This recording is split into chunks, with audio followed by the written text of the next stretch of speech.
Hey, good morning, everyone. It's me, Tanya, with All Things Dazzle, and wanted to come on and just do this quick tutorial. Someone asked me about how I did an ombre rhinestone pattern for a design that I had done. And first of all, I want to give a shout out to the designer of the template. That was Greg Barker with Exhale Media Designs. It was a beautiful template. It was Life is Short, Make It Happy. If that resonates with you, please go out to his website, Exhale Media Designs, or you can find his designs on Etsy. Again, his shop name is Exhale Media Designs. But again, back to my tutorial on how to brush in the stones for our ombre pattern. What I have found is that most designers can do it one of two ways. They can either give you a template with the layers that you brush in individually, or you can take your template and you can create the ombre pattern on your own.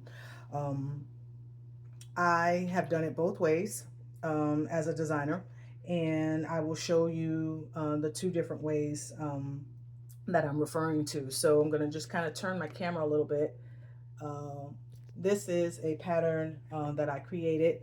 This was a design that I did, was me versus me. It was me season, and it was designed to be either a single layer pattern or a ombre pattern. So this was the template that I created for the ombre look.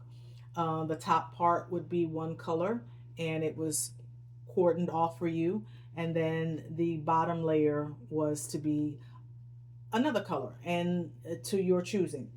In the design that Greg created, he also gave you a ombre layered in the design, but I chose to cut the file as one separate, one layer, and then manually um, brushed in the stones to create the ombre layer. So this was the template that I cut for that section of the design that was to be ombre.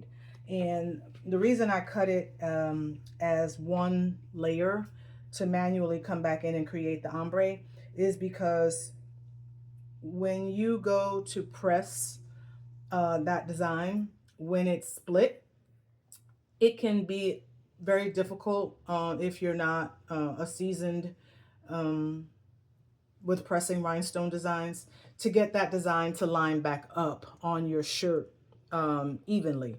And so I find that it's a lot easier and it makes the design overall look better if I create the ombre manually when I'm brushing in my stones. So I'm going to show you how, I'm going to show you both ways just so you can see what they look like.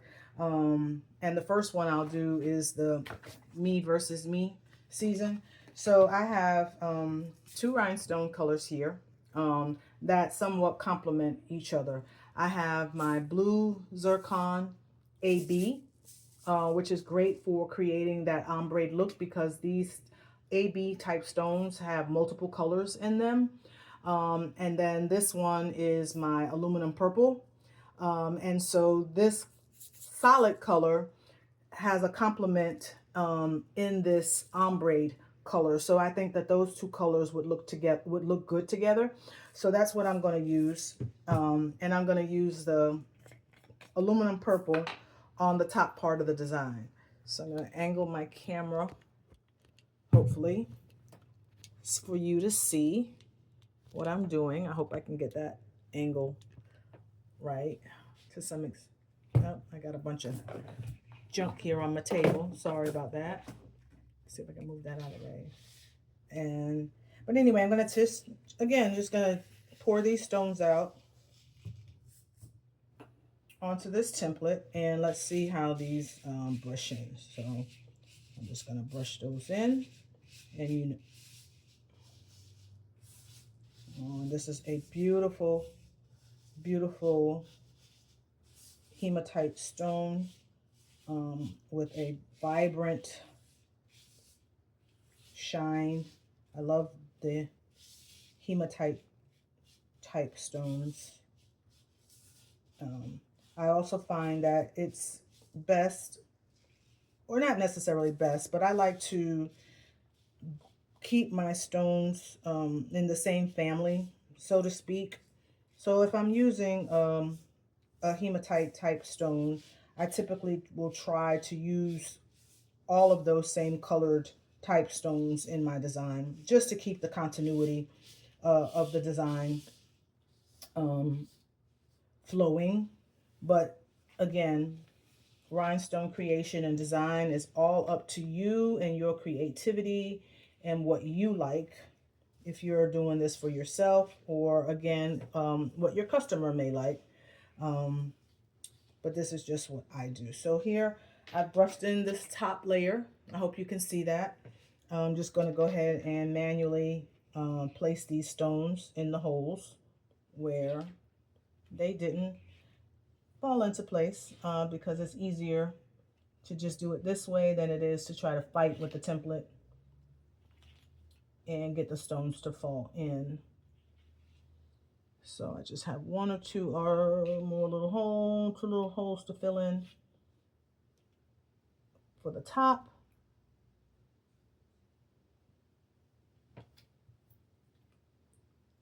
Move some of these excess stones that are overlapping. And some people do this with a wax pen. I never can find my wax pen, so sorry about that. So I use my tweezers, and sometimes I feel like I can just do it faster with my tweezers. But anyway, here is the top layer, all brushed in. Try not, oh, see it, I shouldn't have did that. I just messed that up. So let me go back in here and fix that. Sorry.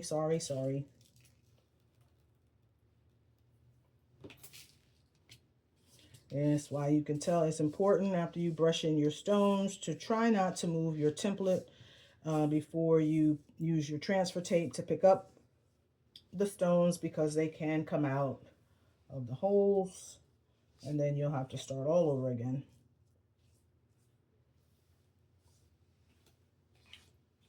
Okay. All right, so I brushed those back in, and I got just one little one here at the top that's missing a hole. Okay, so there's the top layer of this ombre pattern brushed in. And then I'm just going to move these stones. Give me just a second. Let me find something to transfer these excess stones into. I was working on another project, hence all of these rhinestones on my workstation.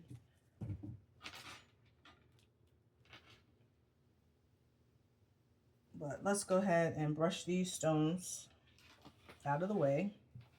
Yeah, just put them into this.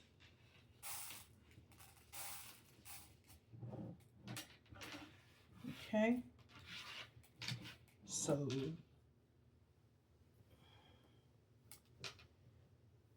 okay. I'm going to go ahead and put those back into their respective container. And then I'm going to brush in what would be the bottom. Okay. And so I chose to, again, to use this blue Zircon AB. And I brush that in. And so I chose this again because this particular stone, although you don't quite see it as you're brushing them in, you see more of the blue aquamarine type colors.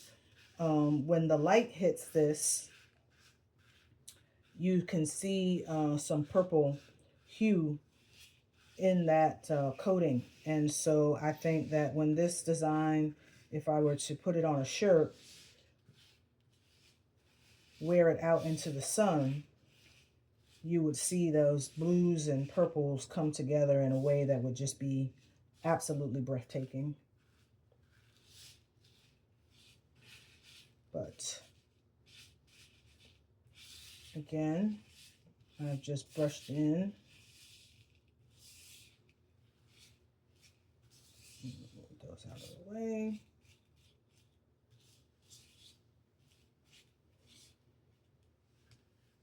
And some of you may be looking at this and say, Tanya, that does not look like rhinestone flock material. What material is that you used to cut this template? And I purchased some material. I can't remember exactly what it was called, but it's kind of like a, I don't know, a PU type material. I didn't particularly, I mean, it's okay. And as you can see, my holes, it did cut well. It just doesn't cut. It takes a lot of pressure to cut this particular material. It's very thick. And I just really didn't find the best settings for my cameo to use this material long term. But now that I have another cutting machine, I have a, thanks again to Greg, I have a Caesar Juliet. I might try it again and see whether or not I like this material any better on a different cutting machine. But here it is. These are the stones brushed in. And as you can see, hopefully, I'm hoping you can see this. This particular design has where the pieces of the design should layer into each other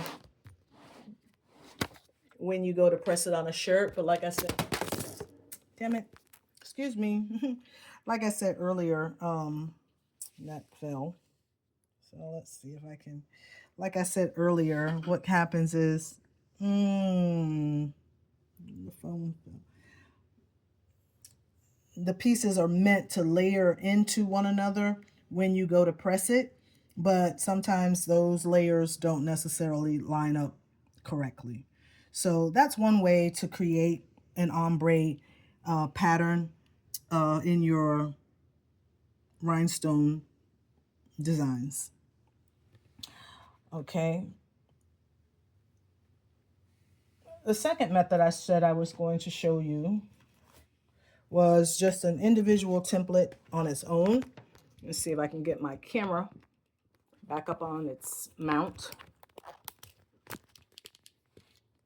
There we go. And hopefully you can see that.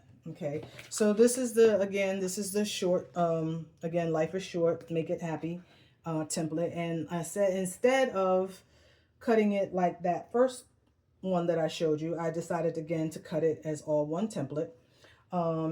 This way, when I go to when I go to press my stones onto my shirt, all of my stones line up this way they're supposed to in the actual design, okay? And so it's basically the same process, okay? Some people tape off a portion of their design so that they don't brush stones into the area that they don't want the stones to go into. I typically can never find where my tape is, so I just tend to do it by hand and I just eye it, okay? So I know that I want the top layer to be the solid color and I want the bottom layer to be the ombre look. So I'm just going to take my stones and I'm just going to kind of put them over the bottom half of this template, making sure to be careful in some instances. And if you don't, it's okay, right? Because you're creating that ombre look, and so you kind of want the multiple colors to show up in the design. But the key is to try to keep, most of them in the area that you want. So again, I'm just going to kind of eye it and figure out where I want the bottom layer to be. So I'll just brush those stones you know, again, on the bottom half of this design. And like I said, I may just let the other stones that fall in the upper portion of the design stay where they are. Okay, I want to be careful, and this is where tape comes in handy. Um, but I want to be careful not to get any of those stones in this upper portion of the bottom half of the design, because I don't want those stones to go in that particular area. So again, I'm going to focus on just the bottom half of this design and brush in those stones. Okay, again, you do not have to be precise. If you want a more detailed look, you can then come back with your wax pencil, pen, tool, tweezers, whatever you have, and then just manually place those stones in the holes where you want them to be. It's just as simple as that. There's no rhyme or reason, okay, unless you're trying to achieve a specific pattern. But I think that that's the beauty of the ombre, is that the stones just kind of show up where they do. Um, Again, the stray little stone right here, I may just stick it right there. Okay, and I got a few other little stones here that just need to be brushed in. Okay, or filled in, excuse me. I'll manually go ahead and fill that in. And then after I've done the top part, okay, while I still have my stones out, okay, I'll just go ahead and do the same thing on the bottom. Okay, the same exact method. Um,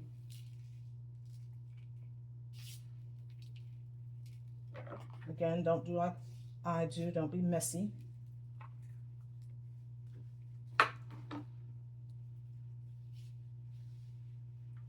But here we go. I'm just going to again brush those stones right into this bottom half of this design.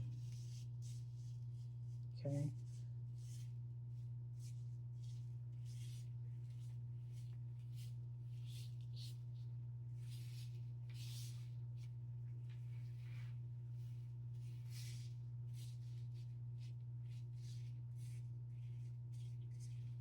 Brushing them in.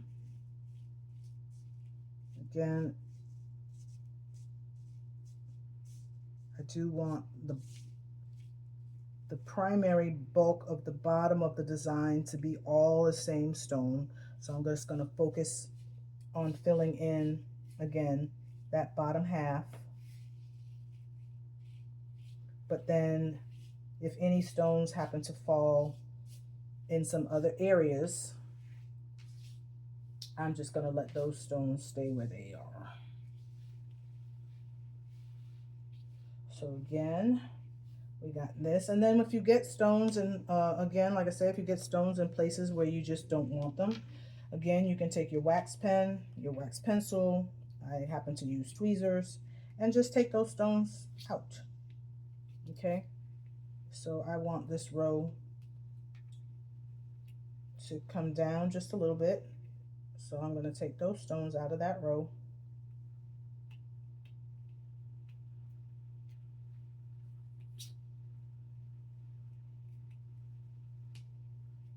And like I said, I may just leave those. Take those out of here.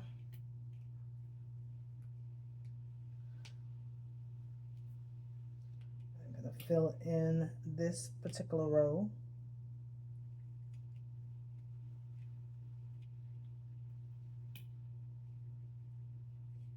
Okay. Fill in that stone right there. And oh, I have two little stones here that I need to fill in.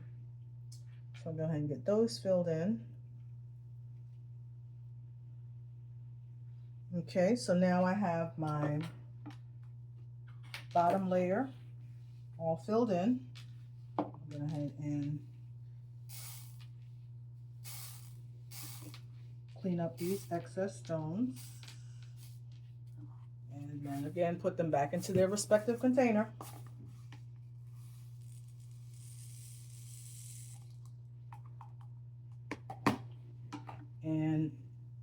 Now I'm going to brush in the aluminum purple across the top. And the good thing is,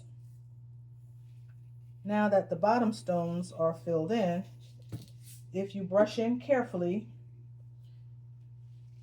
you should be able to brush those stones in without removing, hopefully, any of the ones that you brushed in on the bottom. You just have to be careful, very light-handed with your brushing, as not to remove any of those stones. So I'm working with this top layer.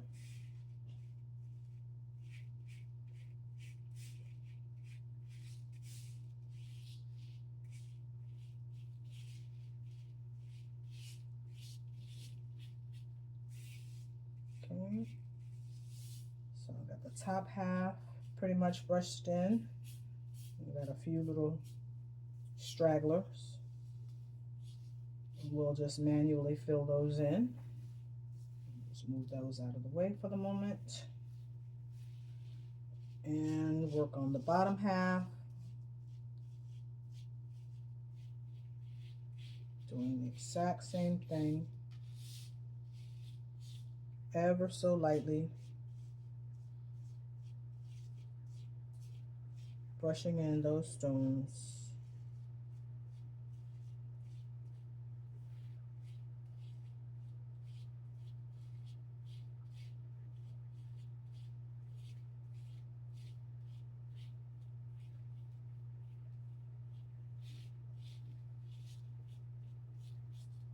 Okay, we're almost done.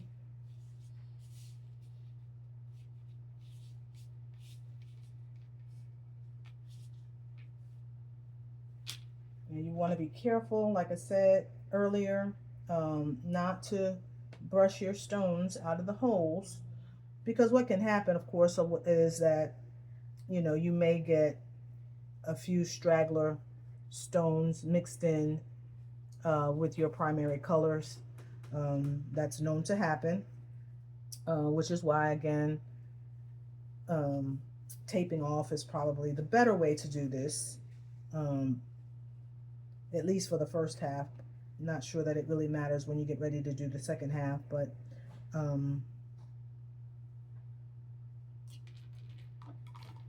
I just deal with it. It's not that big of a deal.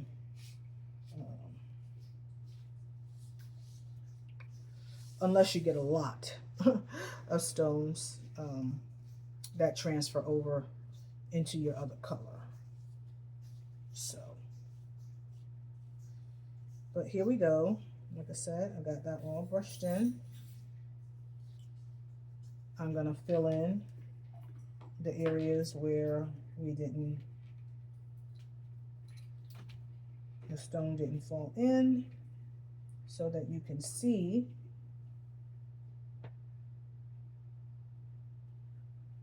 what this looks like.